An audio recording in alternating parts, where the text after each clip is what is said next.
ఎన్ని ప్రభుత్వాలు మారినా ఆక్వా రంగాన్ని పట్టించుకోవడం లేదని ఆక్వా రంగం ద్వారా అధిక పెట్టుబడులు పెట్టే ఇబ్బందులు ఎదుర్కొంటున్న ఆక్వా రైతులను ఆదుకోవాలని ఆక్వాటెక్ చీఫ్ ఆర్గనైజర్ కోన జోసెఫ్ తెలిపారు. ఆదివారం నెల్లూరులోని చంద్రశేఖరరావు కళ్యాణ మండపంలో ఆక్వాటెక్ మాసపత్రిక ఆధ్వర్యంలో ఆక్వాకల్చర్ ఎక్స్పోను ప్రారంభించారు. ఈ సందర్భంగా ఆయన మాట్లాడుతూ ఆక్వాకల్చర్ ఎక్స్పోను ఈరోజు ప్రారంభించామని, ఆదివారం సోమవారం 2 రోజుల పాటు ఈ ఎక్స్పో ఉంటుందన్నారు. ఈ ఎక్స్పోలో ఆంధ్రప్రదేశ్తో పాటు ఒరిస్సా, పశ్చిమ బెంగాల్, చెన్నై, తెలంగాణ వంటి వివిధ రాష్ట్రాలకు చెందిన వివిధ కంపెనీల స్టాల్స్ ను ఏర్పాటు చేశారన్నారు. రాష్ట్ర ప్రభుత్వం రైతు భరోసా కేంద్రాల ద్వారా రైతులకు ఫీడ్ సీడ్ ఇవ్వాలని, అక్కడే రైతుల నుండి రొయ్యలు కొనుగోలు చేయాలని డిమాండ్ చేశారు. ఈరోజు నెల్లూరు జిల్లాలో నెల్లూరు నడిబొడ్డులో ఉన్న చంద్రశేఖర్ గారి కళ్యాణ మండపంలో ఆక్వా రంగం అభివృద్ధి కోసం గత 24 సంవత్సరాల నుంచి ఆక్వా రంగం కోసం పాటుపడుతున్న ఆక్వాటెక్ మాసపత్రిక అనే మేము ఈ రోజున ఆక్వాకల్చర్ ఈవెంట్ని ఇక్కడ ఏర్పాటు చేయడం జరిగింది. ఈ ఎక్స్పో 2 రోజులు నిర్వహించలో భాగంగా ఈరోజు ఆదివారం నాడు ప్రత్యేక ఇనాగ్రేషన్ ఎక్స్పోని ప్రారంభించడం జరిగింది. ఈ కార్యక్రమంలో ఆంధ్రప్రదేశ్తో పాటు ఆంధ్రప్రదేశ్, తెలంగాణ, ఒరిస్సా, వెస్ట్ బెంగాల్, గుజరాత్ నుంచి వివిధ రకాల స్టాల్స్ని ఈ ఎగ్జిబిషన్లో డిస్ప్లే చేయడం జరిగింది. అయితే ఏది ఏమైనప్పుడు కూడా ఆక్వా రంగం ప్రస్తుతం కష్ట పరిస్థితుల దృష్ట్యా ఆక్వా రంగాన్ని ముందుకు తీసుకురావాలని ఏ ప్రభుత్వం కూడా పట్టించుకునే పరిస్థితులు ఎక్కడ కనిపించట్లేదు.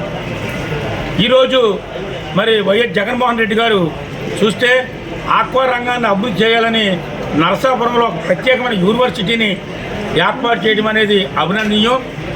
ఎంతవరకు అనేది కూడా మనం వేచి చూడాలి. ఆ యూనివర్సిటీలో మంచి విద్యార్థుల్ని తీర్చిదిద్దాలని ముఖ్య ఉద్దేశంతోనే యూనివర్సిటీ పెట్టారని మేము అనుకుంటున్నాం. ప్రస్తుత పరిస్థితుల్లో ఆక్వా రంగాన్ని ఆదుకోవడానికి ప్రభుత్వం వివిధ పథకాలను ప్రకటించినప్పుడు కూడా అవి సక్రమంగా జరిగిన పరిస్థితులు ఎక్కడా కనిపించట్లేదు. ఆక్వా రంగంలో సుమారుగా ఇండియాకి, ఆంధ్రప్రదేశ్కి మొదటి స్థానంగా ఆక్వా రంగంలో పెట్టుబడులు పెట్టి ఆక్వా రంగం ఆదాయమే మొదటి స్థానంలో పన్నుల రూపంలో ఈ రోజున భారతదేశం నడవడానికి ముందంజలో ఉంది.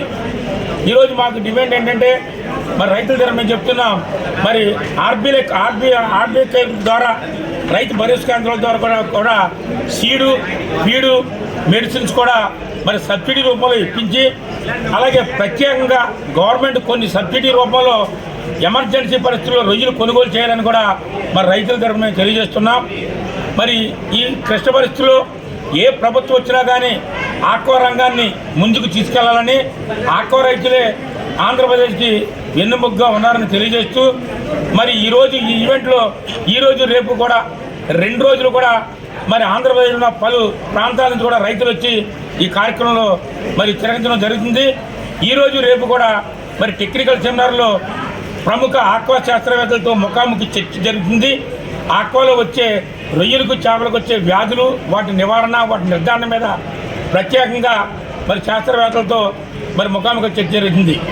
ఏదైనప్పుడు కూడా ప్రభుత్వాలు ఆక్వా రంగాన్ని సబ్సిడీ రూపంలో ఇవ్వాలని కూడా మనవి చేస్తున్నాం.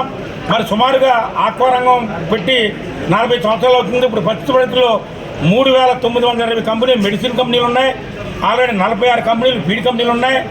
ఆల్రెడీ 48 కంపెనీలు ఎక్స్పోర్ట్ కంపెనీలు ఉన్నాయి. అలాగే 500 పైగా హ్యాచరీస్ ఉన్నాయి. ఈ రోజున ఇన్ని కంపెనీలు ఉన్నా కానీ ఇంకా రైతులకు కూడా చాలా దీన పరిస్థితి ఉంది.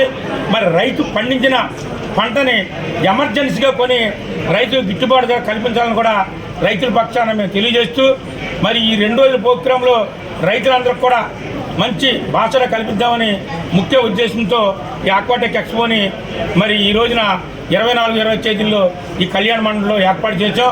ఈ కళ్యాణ మండపం ప్రతి ఒక్కరు కూడా ఇచ్చేసి ఇదంతా కూడా ఫ్రీనే, దీంట్లో ఏమి కూడా ఫీజులను వసూలు చేయం.